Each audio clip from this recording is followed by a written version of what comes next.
Welcome. I am so excited that you have decided to download my 2 Asana Project Board Templates to help you organize the back end of your operations and give you a designated place that you can actually operate from. And with my ideas and leads tracker project boards, be able to have an organized way to brain dump your ideas and also see who are potential clients and viable leads in your business and be able to keep track of them in an organized manner and also be able to give yourself some actionable tasks to make sure that you're following up with those leads or maybe even checking in on those ideas and just be able to help you to build out your own Asana workspace, because Asana is the system that I absolutely love. I'm obsessed with it, and it is really my go-to hub for all things in my operations. And once it is set up and you're utilizing it, Asana can definitely be a super duper big powerhouse in your business as well. And these 2 project templates will definitely help you to get started. So, first things first. So in your email, you should have received 2 links. One link to download a CSV file, which you can see at the bottom of my screen here. One for the ideas project template board and one for the leads tracker. So these are CSV files, comma separated value, I think it stands for. And these are your files that you're going to actually upload into your Asana, and I'm quickly going to show you how. It seems like a bit of a daunting task at first, but I promise it is not that complicated. So when you go into your Asana, I'm going to use my little example kind of section here that I use for all of my videos and everything. What you're going to want to do is click on, if you do have teams, click on whichever team that you want to add these boards to, or you will just see a little plus icon up at the top here. Oops. Which will allow you to import a spreadsheet into your Asana. So you can name these something different if you wish. I'm just going to keep it simple as ideas in here. And you can either select or drop and drag my project template into there, and it will start populating. Give it a few moments. It does take a little while. They're not super duper big files, but it will take a little bit for it to all populate. And also, it will automatically upload as a list view. And once it is uploaded, which looks like it is, you can switch it to board view. And then once you start adding in tasks, and if they do have due dates, then you can, of course, look at it at calendar view as well. But by default, it will upload as list view, which you may prefer, but you may prefer the board view instead, especially for the ideas board as well as the tracker. I typically look at it at board view because these are boards that I don't have a super duper ton of actionable tasks from. They are kind of more just brain dumping, and the leads tracker is kind of just tracking my leads. So I want it to be visual where I could see where all of my leads are in my sales process. So once, as an example here, once you have the ideas board all uploaded into your Asana, each section up at the top here, you will see the 2 little dashes, before and after. That just kind of gives you a rundown of each section, and the start here is just of the board in general. So all of these up at the top with the backslashes kind of just give you a rundown on how I have set up the board and the intent on using it. And once you are done kind of reading through them, you can, of course, just check them off and complete them so they are out of your way. To filter any tasks that are complete that you no longer want to see, you can just toggle down in this little button up here that says all tasks to only show incomplete tasks. And then when you go up to the drop down here, you're just going to click Save Layout as Default. So then that way only incomplete tasks show up. So the way I'm going to give you a quick rundown, the way I have structured this board essentially, I'm going to delete this section here because once you read the start here blurb, you are, I know I want to delete the task because I don't need that. You're not really going to need that section unless you want to rename it and use it for something else.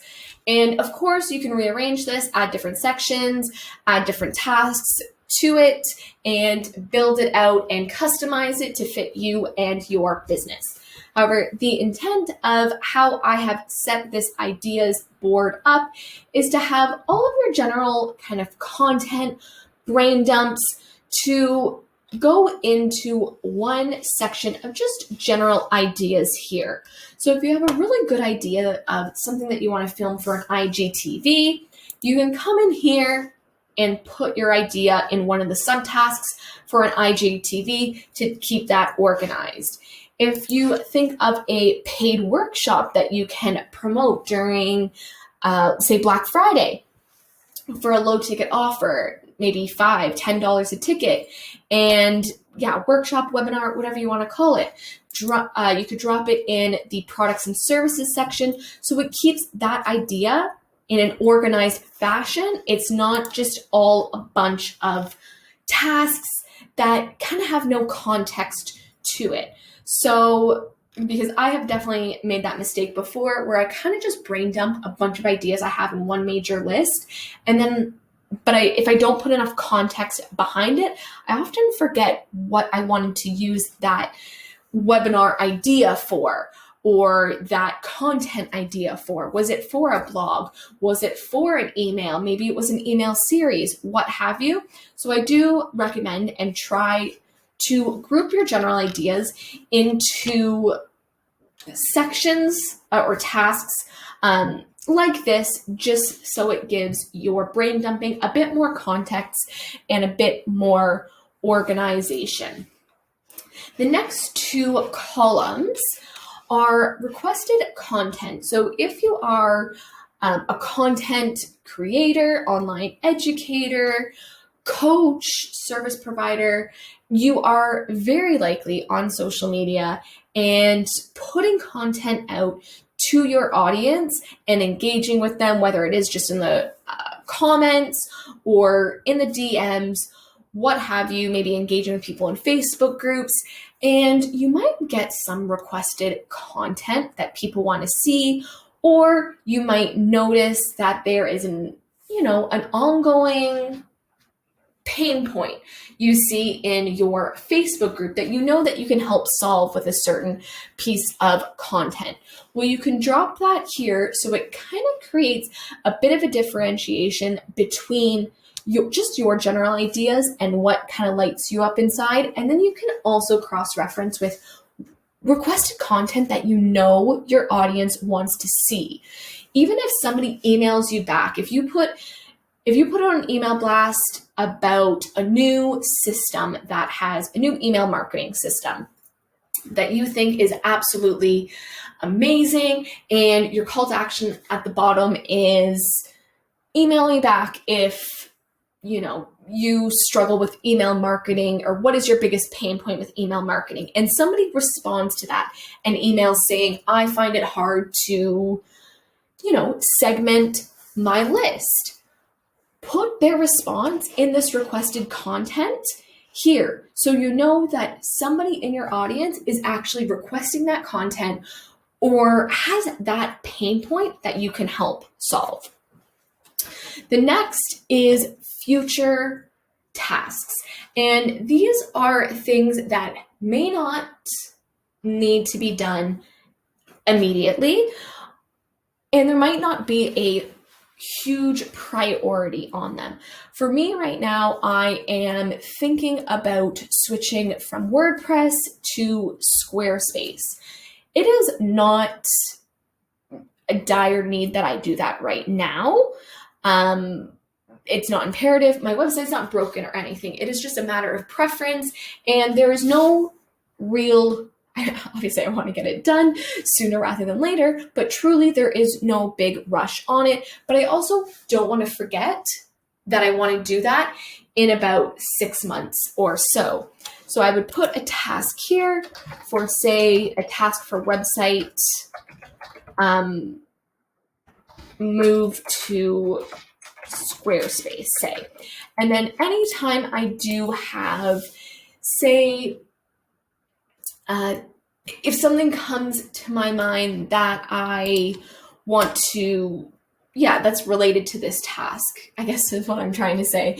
If I want to start creating, a list of blog posts to move over, or how to maybe rejig the navigation bar, I can drop all my notes in this one area.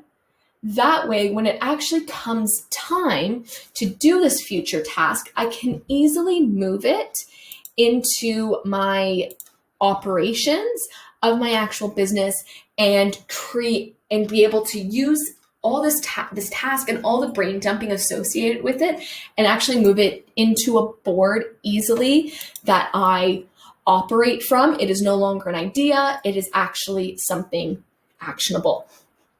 So I hope that kind of makes sense there.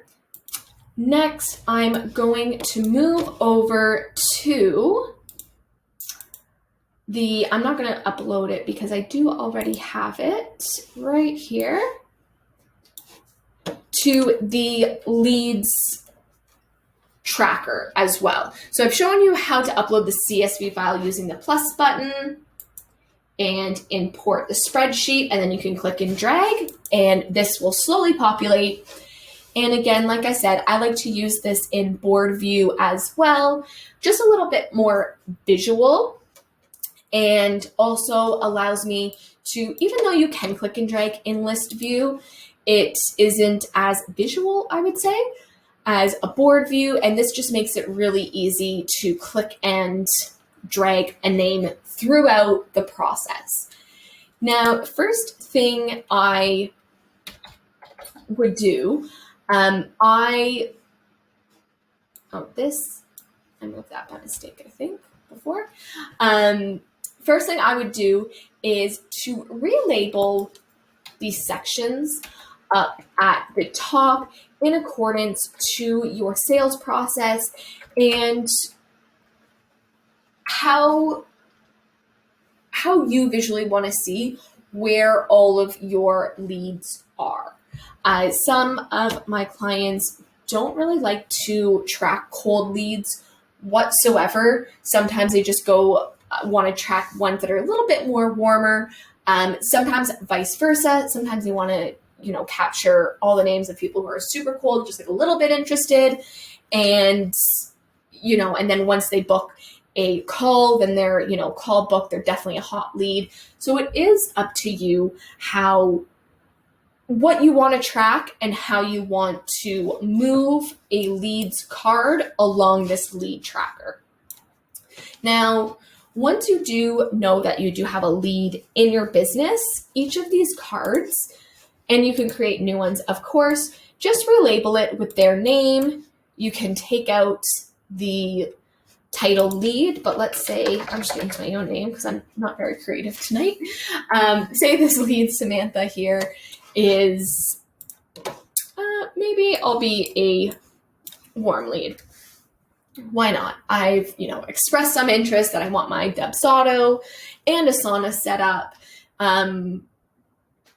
But yeah, I haven't really given much more context to it. I can set a task in my Asana for this lead, Samantha, who's kind of like, hey, I want my Dubsado set up. Not really sure if I'm going to pull the trigger yet. You can create a task for yourself to follow up with that person. And that is one of the reasons why I love having a leads tracker in Asana, is because you can create those tasks and assign it to yourself and give it a due date for you to actually complete that task. So whether it's just following up with them, maybe getting back to them with some information, if you went to go analyze the best way for them to set up their new online course, maybe you have to send them a contract or resend them a new invoice, what have you, you are able to give yourself actionable tasks for these leads before they actually sign on as a paying client. And then, of course, as they move along, you can move them along in the process here. And again, like I said in the beginning, to rename these section headers here in accordance to what you want to track in your sales process. You may want to keep track of leads that you have lost. You may not. You may want to keep a list, which I do, and I do recommend keeping a list of those that you do want to follow up with in the future or possibly nurture. Maybe your services really just weren't a good fit at that time. If that lead was maybe, especially with COVID right now, there might be a lot on people's plates. If they're moving, just had a kid, what have you, they're going on vacation for a month. Now's not a good time for their systems to be set up. But in maybe 2-3 months, you're going to want to follow up with them. I always recommend having a column here in your leads tracker, just so you can kind of loop back around in the future. So that is the 2 boards for you. I hope this has given you some structure in your Asana to help manage your operations and give you a bit more organization and streamline some of your processes in your business, and kind of just give you a start helping you to build that central hub in your business that you can operate from. And like always, if you do have any issues installing them, have any questions, recommendations, even if you just want to ask a question on your situation or anything like that, please reply to this email or any of my emails, or just email me directly at hello@misssamanthaelizabeth.com, and I will be happy to help.